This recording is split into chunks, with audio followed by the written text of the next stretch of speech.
Bonjour et bienvenue dans le balado de l'Académie de la relève en santé produit par le CHUM. Moi, c'est Michelle Hood, je suis médecin spécialiste en santé publique et médecine préventive, créatrice de contenu et votre animatrice pour ce balado. Je suis aussi vraiment passionnée par les différents métiers du réseau de la santé et ça donne bien parce que c'est ça le thème de ce balado. On reçoit différents professionnels qui nous parlent de leur passion, de leur parcours et de comment ils sauvent des vies à chaque jour de leur métier.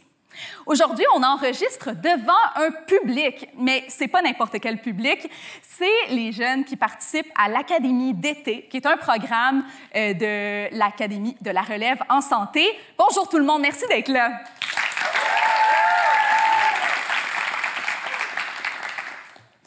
Dans cet épisode, on va découvrir le métier de chirurgienne colorectale avec Dr Gagnon Konamna et d'ailleurs un fait drôle, pas drôle, intéressant. Un fait intéressant sur Dr Gagnon Konamna, c'est qu'elle est moitié québécoise et moitié de République centrafricaine. Alors, c'est un petit pays du centre de l'Afrique qu'on connaît peu, dont elle pourra peut-être nous parler plus tard. Alors, on va l'accueillir chaleureusement.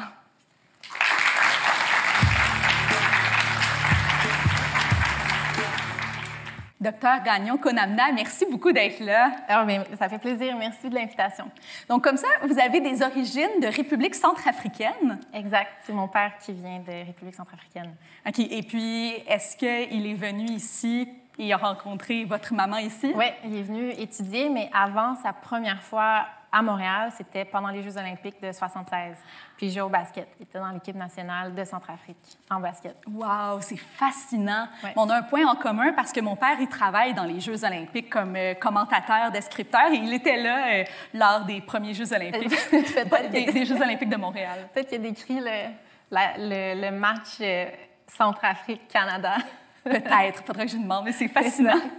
Bon, pour en revenir à vous, vous êtes chirurgienne colorectale. Exact. Qu'est-ce que ça veut dire, colorectale? Ça veut dire que mon organe ou les organes sur lesquels j'opère sont principalement les intestins. Donc, le petit intestin, le côlon, le rectum, la région périanale. Des fois, je peux aller un peu à l'extérieur, c'est-à-dire l'estomac, bas de l'œsophage ou les autres organes dans l'abdomen, mais je suis principalement spécialisée dans le tractus digestif. OK, très intéressant. Tout ce qu'il y a en bas du diaphragme jusqu'au bout du tuyau, comme on dit. Exactement.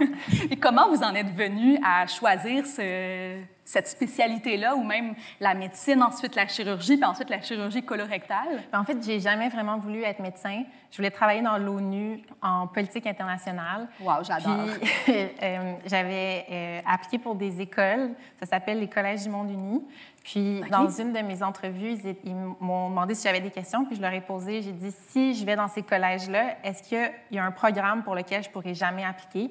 Ils m'ont dit, tu ne pourras jamais appliquer en médecine. Tu peux appliquer partout où tu veux, sauf médecine, parce que nos sciences ne sont pas à niveau. Donc, je n'ai pas été acceptée. Puis la première chose que j'ai faite, c'est que j'ai pris le parcours sciences-nature au cégep, puis j'ai appliqué en médecine. Par pur hasard. Par pur rébellion. Défi, exact, exact. Je me suis dit, si c'était pas ma voie, alors je vais faire ce que j'aurais pas pu faire là-bas. Wow, c'est fascinant. Puis, à part la chirurgie, qu'est-ce qui vous passionne? Parlez-nous un peu de vous. Qu'est-ce qui me passionne? La musique, énormément de musique, le sport aussi. Récemment, j'ai commencé, il faudrait que je m'y remette, mais j'ai commencé à peindre. J'aime vraiment ça. Wow! Mais je dirais musique, sport, l'histoire. J'adore l'histoire, les films. Ouais. Ah, c'est super.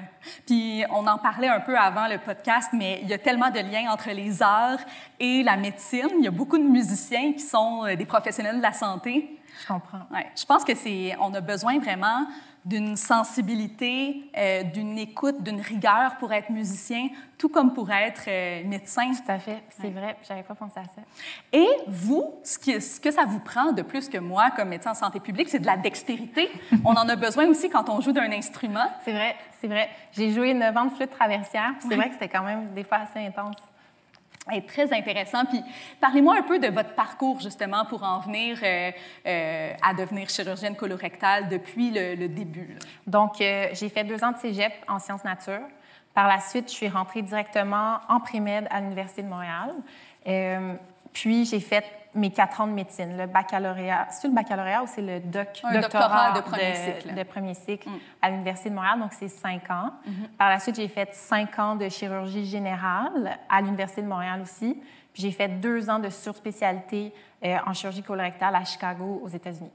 Wow! Et puis tout ce parcours-là a culminé il y a 3 ans? Oui, exact. Je suis revenue à Montréal septembre 2022. Donc, en septembre, ça va faire 3 ans que je suis au CHUM. OK. Bien, félicitations. Merci. On est toutes deux de jeunes médecins. Exact. Puis, pendant les études en médecine, qu'est-ce qui vous a mené à vouloir choisir la chirurgie générale?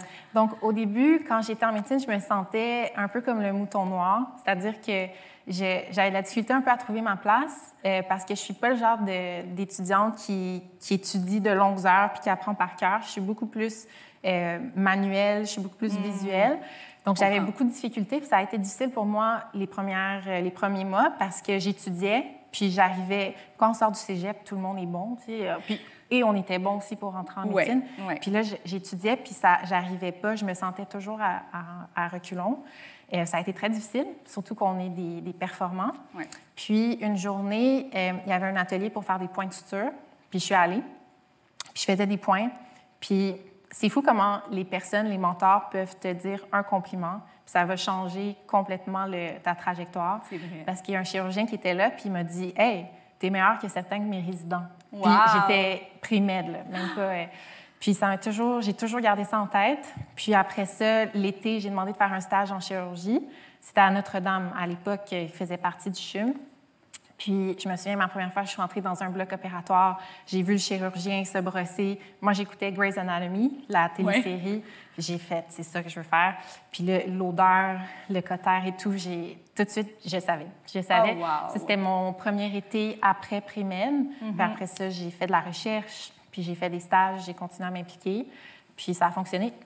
Ah, c'est tellement inspirant.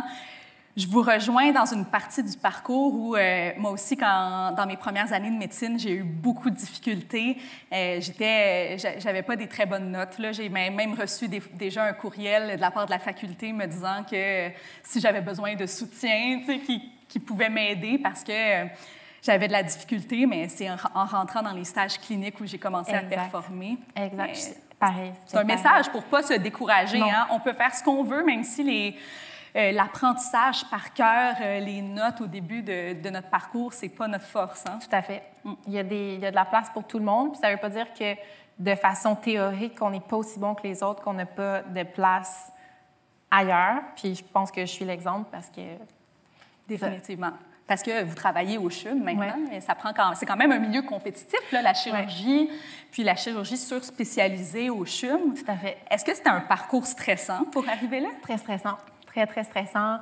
J'ai très compétitif. Moi, je compare un peu le parcours au film, puis je vous ai dit que j'aimais beaucoup les films, Top Gun.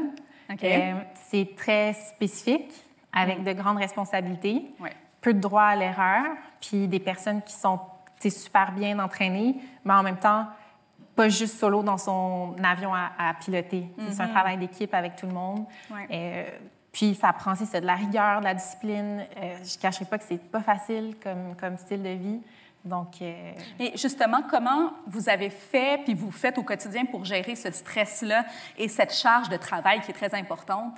Un soutien du près de ma famille, mes amis. C'est sûr que ça, c'est le pilier de tout.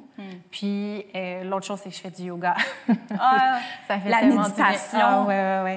Ça fait tellement du bien. Puis c'est du yoga chaud. Là, ça me permet de suer, puis des fois, mon esprit est complètement arrêté. Puis là, ça me permet de respirer, être terre à terre, puis repartir.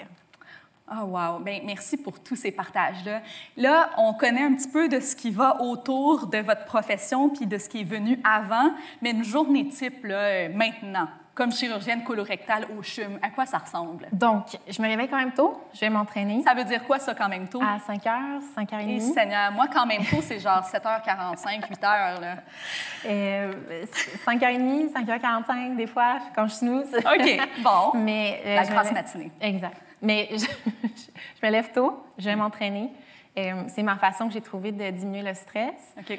Parce que c'est vrai que des fois, le travail, on quitte jamais... Je quitte physiquement l'hôpital, mais ça reste toujours un peu dans ma tête. Donc, m'entraîner, ça me permet de mettre ça de côté.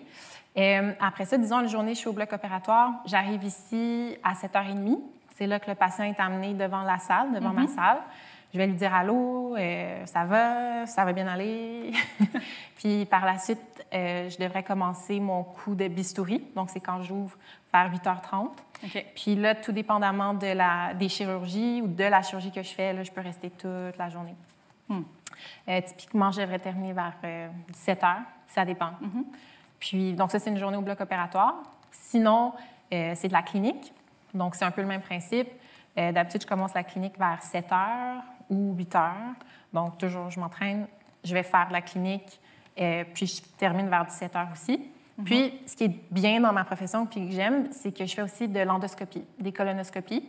Donc, ça aussi, c'est des... Donc, la petite caméra qu'on rentre par en bas pour aller voir les intestins. Exact. Moi, je le décris à tout le monde comme c'est mon Google Maps. Donc, je le fais souvent avant d'opérer. Ça me permet de voir l'anatomie puis de voir qu'est-ce que... J'adore! Vraiment un Google Maps, mais on conduit à l'intérieur du corps. Exact. Comme ça, je connais les colons. Mais là, parlant de ça, il y a beaucoup de technologies que vous utilisez en chirurgie. Ça demande un travail manuel. Quel genre de technologie vous utilisez? Donc, à Chicago, je me suis surspécialisée avec le robot. Donc, j'opère au robot. Okay. Donc, le patient est sur la table, puis moi, je suis complètement à l'extérieur. Je ne suis pas du tout proche du patient. Puis je ne suis même pas brossée. Je n'ai même pas mon truc de chirurgie. Donc, vous n'êtes même pas stérile, là, parce que vous ne touchez pas au patient. Exact. C'est les instruments qui le... Puis moi, je le dirige à distance. Fait que je suis dans ma bulle. J'ai mes petits... je ne sais pas comment appeler ça. C'est comme mes petites lunettes. Puis j'ai 3 doigts qui permettent d'avoir des mouvements super précis. Puis avec mes pieds, je change d'instrument. Puis je peux opérer à distance, oui. Et là, les autres professionnels de la santé, quel rôle ont-ils auprès du patient? Donc, ils vont m'assister si j'ai besoin de changer d'instrument. Des fois, ça saigne, puis des fois, il faut convertir. Donc, c'est dans ce contexte-là qu'ils sont vraiment importants parce que moi, je suis à l'extérieur.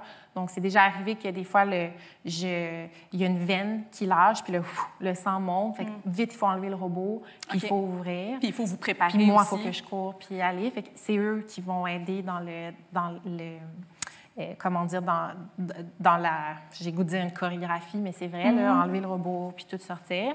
Mais ça fait partie de notre formation. Quand j'étais fellow aux États-Unis, donc c'est ça la surspécialité, les premières fois, je faisais même pas de robot. Mon but, c'était de savoir, en cas d'urgence, comment l'enlever, puis comment c'est... Wow! C'est fascinant, vraiment. On est dans 2 domaines tellement différents. J'apprends beaucoup. Là, on parlait de technologie. Est-ce que vous utilisez aussi l'intelligence artificielle dans votre travail ou est-ce qu'éventuellement, on pourrait en venir à un robot indépendant, autonome? Oui, bien, il y a déjà un robot en Chine qui fait les chirurgies par lui-même. Qui opère tout seul. Oui, parce que lui, ce qu'il fait, c'est qu'il voit les tissus, il voit les organes, puis... Préalablement, il y a eu un scan de fait, puis il est capable d'analyser puis tout mettre ensemble. Puis il est capable, mais à ce jour, je pense pas qu'il pourrait être seul. Tu sais, je pense qu'il peut aider à dire « Hey, fais attention, telle structure est là », mais seul... Parce qu'en médecine, puis surtout en chirurgie, oui, on a des algorithmes, oui, on a des façons de faire, mais le jugement a une grande place. Tellement. Et puis, il n'y a aucune... Oui, j'ai ma petite recette pour faire les chirurgies, puis j'ai les étapes, mais chaque patient, ça va être différent. L'intuition clinique, là. Exact, exactement. Donc, je pense que ça va être un outil pour surtout nous donner des alertes, de dire « Oh, fais attention », mais je pense pas ou j'espère qu'on ne nous remplacera pas par des robots. Mais je ne penserais pas non plus, quoi, qu'on ne sait jamais où est-ce qu'on s'en va, mais je pense que les professionnels de la santé, en général, vont toujours rester essentiels. J'espère, oui. En tout cas, je le souhaite. Juste pour le contact humain, juste pour le... Ça, c'est vrai. Ouais. Et puis, est-ce que vous auriez des conseils à donner à quelqu'un qui nous regarde aujourd'hui, un jeune qui pense peut-être s'en aller dans le domaine de la chirurgie? Persévérance. Ça a l'air un peu classique. Non, mais ne jamais abandonner. Hein? Jamais abandonner. Persévérance, parce que c'est la persévérance qui va permettre de continuer dans les moments plus difficiles. Puis, toujours garder en tête de ne pas avoir une satisfaction immédiate. Mon parcours, au total, ça a pris 12 ans. Puis, c'est en ce moment que je commence à vraiment récolter les fruits du travail. C'est un travail de longue haleine. Cela dit, c'est la chose qui me rend tellement heureuse, puis tellement... c'est tellement une vocation qui est gratifiante, tu sais, qui rapporte tellement. C'est tellement... Tu sais, opérer quelqu'un avec un cancer, puis il te remercie en pleurant, là, puis il dit merci de m'avoir sauvé la vie. Honnêtement, je pourrais pas demander mieux. Oh wow! Et votre passion est tellement belle à voir, vraiment. Là. Je suis sûre que ça inspire aussi notre public qui est là aujourd'hui. Et justement, je voudrais passer la parole à un jeune qui aurait peut-être une question pour Dr Gagnon-Konamna. Est-ce que je vois une main levée? Oui. Tu peux te présenter puis poser ta question. Bonjour, moi c'est Lilia Lambarki. Et ma question, c'est qu'est-ce que fait d'un chirurgien un bon chirurgien? C'est une bonne question. Qu'est-ce qui fait d'un chirurgien un bon chirurgien? Moi, je pense que ce qui fait un chirurgien d'un bon chirurgien, c'est pas nécessairement le chirurgien qui sait tout faire ou que c'est le meilleur techniquement. Je pense que c'est un chirurgien qui est à l'écoute, qui est capable de dire ses limites, qui est capable de dire ça, je m'aventurerai pas là-dedans toute seule, ou je vais demander de l'aide, ou c'est hors de mes champs d'expertise.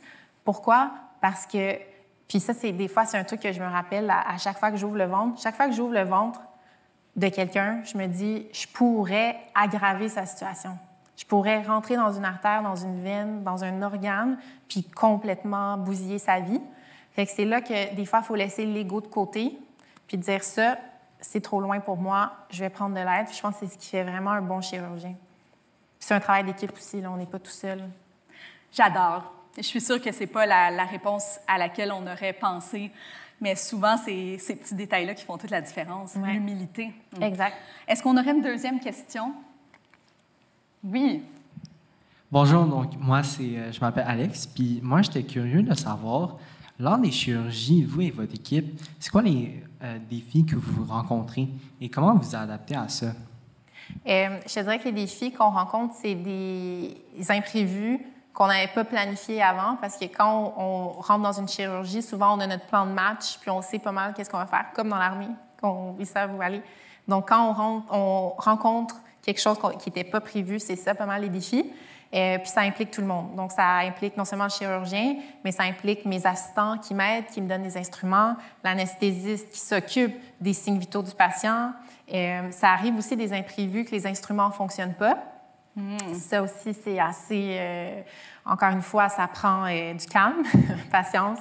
Puis, mais c'est un travail d'équipe, puis tout le monde est ensemble. Puis je dirais que mes infirmières au bloc opératoire, elles connaissent mieux que moi comment débarrer tel truc pour couper telle affaire. Fait que c'est sûr que tout le monde est précieux, tout le monde a son rôle. Et c'est comme si on avait une danse d'emblée chorégraphiée, mais là, la musique changeait sans qu'on s'y attende. Exact. Il faut que tout le monde collabore ensemble, mais en plus, c'est la vie de quelqu'un qui est sur la ligne. Exactement. Bon, on comprend qu'il y a quand même un certain niveau de pression à votre métier. Tout à fait. Dr Gagnon-Konamna, pour terminer l'épisode, on a une petite capsule qui s'appelle Top Chrono Santé. Alors, je vais vous poser le plus de questions possible à l'intérieur d'1 minute. Vous devez me répondre par oui ou par non. Pas de zone grise, là. Oui ou non, puis on essaye de passer au travers du plus possible. OK. Êtes-vous prête? Prête. OK. Alors, c'est parti dans 3, 2, 1.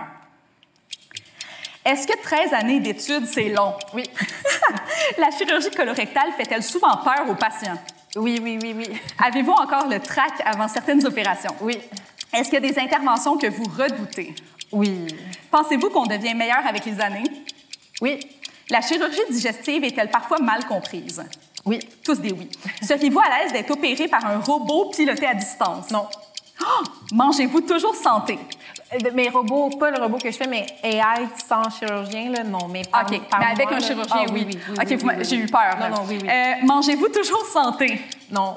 Faut-il avoir du sang-froid pour faire votre métier? Oui. Y a-t-il assez de femmes en chirurgie au Canada? Non. Avez-vous un rituel particulier avant chaque opération? Oui.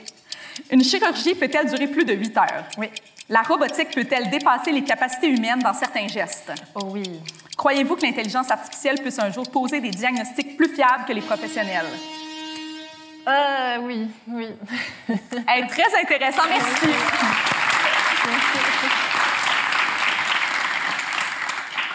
Merci beaucoup, Dr. Gagnon-Konamna, d'avoir été là. Ça a été super inspirant. Moi, personnellement, j'ai beaucoup appris. Et je vous invite tout le monde à nous retrouver pour un prochain épisode du balado de l'Académie de la relève en santé. Je vais y arriver sur la chaîne YouTube du CHUM. Merci!